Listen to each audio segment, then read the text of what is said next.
cam tot la fel. Și să primești cadouri de la Traian Băsescu e un risc asumat pentru cine a acceptat o treabă de genul ăsta.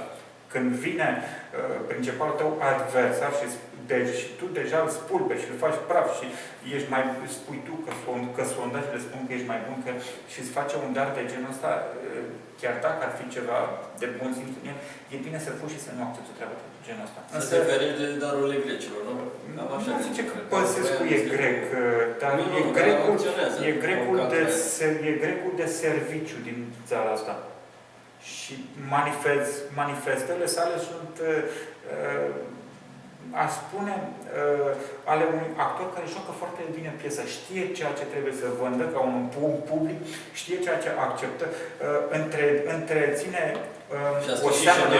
Și-a scris scenariile bine? Nu cred că le scrie, cred că e un pic spontan și atât, pentru că știți, Gheorghe Hagi n-a făcut o facultate de fotbal, dar foarte bine cu piciorul îngeți. Vă mai spun, v-aș mai da ca date, haideți să ne întoarcem un pic ochii pe ceea ce înseamnă scenariul de ansamblu al președintelui țării. Întreține artificial și convine mitul Elenei Udrea al unor relații decente între ei, pentru că știe că poporul vrea și asta, știe că fiecare bărbat, chiar dacă are nevastă acasă, familie, ar visa măcar seara pe ascuns, când nu simte... Deci e și o componentă senzuală, erotică. Da, cred că e bine zis. Mergem mai departe pe chestia de fumează în locuri publice unde nu e voie, pentru că foarte mulți dintre fumători fac asta. Spun, bă, ăsta e Dan, uite, face la fel ca mine. Bea un șpriț, se urcă la volanul mașinii personale sau se urcă la volanul mașinii după ce a consumat o gură de vin și dați-mi voie să vă spun, procentul șoferilor, conform unui studiu britanic, știți că e la modă, britanicii fac studii, deși mă abțin să cred că ele chiar sunt pe bune, conform unui studiu de genul ăsta, închipuit sau chiar făcut pe bune, undeva sub o rată de 10% dintre conducătorii auto nu s-au urcat niciodată în viața lor la volan după ce consumaseră accidental sau cu voia expresă a lor o gură de alcool. Ori, vă spun, la timpul ăla când se întâmplă asta, acum 3-4 ani, am jucat o piesă de teatru acasă, eu cu soția și zic, nemernicul ăsta, uite-te, bă, conduce, după ce că nu este să conduc o țară, să urcă beat la volan și că pe dincolo, provocând să aștept punctul de vedere al unui om care are mai multă treabă cu casa, m-a lăsat și după aia, zic că tu chiar crezi că trebuie să deschizi gura pe tema asta? Păi zic, ce vrei să spui? Păi alaltă seară când ne-am întors de la țară, băuse eu bere la ora 5, te-ai urcat în mașină la ora 6. Așa că te rog eu frumos, lasă ciocul mai mic, că nu ești tu cel îndrept. Eu mi-am atinsesem scopul să văd dacă cetățeanul care nu e atras, nu e parte activă în ceea ce se întâmplă, vede și judecă din punctul ăsta. Fără să fiu un fan al lui, aș putea spune că Traian Băsescu este în clipa de față președintele pe care și merită țara asta. Corect spus. Ce vreau să vă mai întreb. Credeți că nu este posibilă, acum, și cu apariția USL-ului și vor fi și alte mișcări pe scena politică, este posibilă apariția unui nou partid? Mai ales că toată lumea spune că domnul Joan, se vorbește de un nou partid, se vorbește de doi lideri care pot să facă asta. Doi lideri la nivel de țară care au în grijă asta. Ar fi vorba de Mircea Joană și de către președintele Senatului, deci și de către senatorul Toma de la Ol, proaspăt demisionar din PSD-ul. Din punctul meu de vedere, nu mai loc pe piață. Nu mai este loc. Nu mai loc și timp. Un partid se face și nu știu dacă au bani. Și nu știu dacă au bani pentru asta. Pentru că un partid presupune niște structuri pe care se le pui la punct în dacă vrei să faci o treabă bună în fiecare așezare, resursa umană, resursa financiară, lipsă resursa logistică, nu văd, și resursa efectiv, dacă mergem dintr-un punct de genul ăsta, și resursa afectiv-emoțională care să convingă pe om să renunțe la ceea ce este pe viață și să-și ia votul de la PSD, PNL, PC, USL, să zicem PDL, să ducă în partea aia. Și o resursă afectiv-emoțională care să reușească să scoată, să smulgă ceva dintre cei care, în mod tradițional, nu ies din casă să meargă la vot. Deci dacă nu poți să faci asta, e bine ca domnii în cauză, Toma și Joana, să-și caute de lucru, să se orienteze iute. Eu aș vede și mi se pare o orientare bună din partea celor doi, dacă ar face un pas în structurile care sunt în clipa de față. Haideți să luăm nu pe Joana, chiar nu-mi pasă de ceea ce face Mircea Joana astăzi, să luăm pe senatorul Toma, să ducem în UNPR la OLT. Păi, în cazul în care se fixează în cuie o trecere la UNPR a deputatului Caracalean Iordache, în condițiile în care deputatul Stan alias Bulă de la Colonești este acord, în condiții în care deputatul Valeriu Steriu este la UNPR, în condițiile prezenței în același partid, te spun, numai pentru noi la OL, a unui fost președinte de Consiliul Județean, controversat mai mult sau mai puțin detalii lui Jenel Copilău, apoi, știți... Care am înțeles să nu s-a fie pus prefect, nu? Asta este...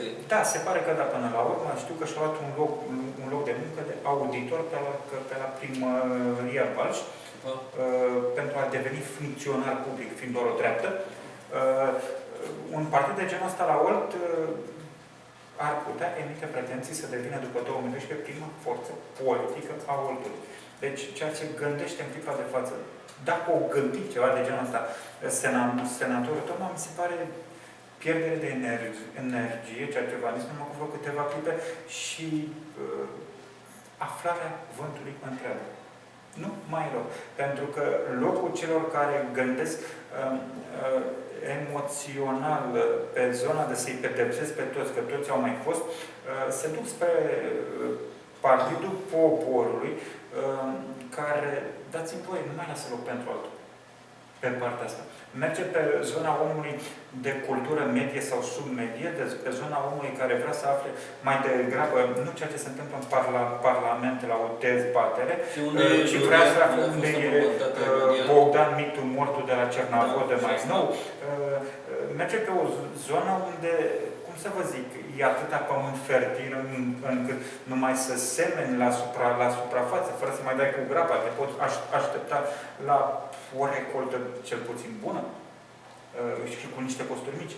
Pentru că e, cred, pentru prima oară când un partid care nu are decizia definitivă a instanței are deja toate sondajele, dacă să ne raportăm la ceea ce la hobby-ul USL-ului, că e hobby-ul USL-ului, facem sondaje și vedem cine e mai bun, e pentru prima oară când un partid neînființat are 10%, minim.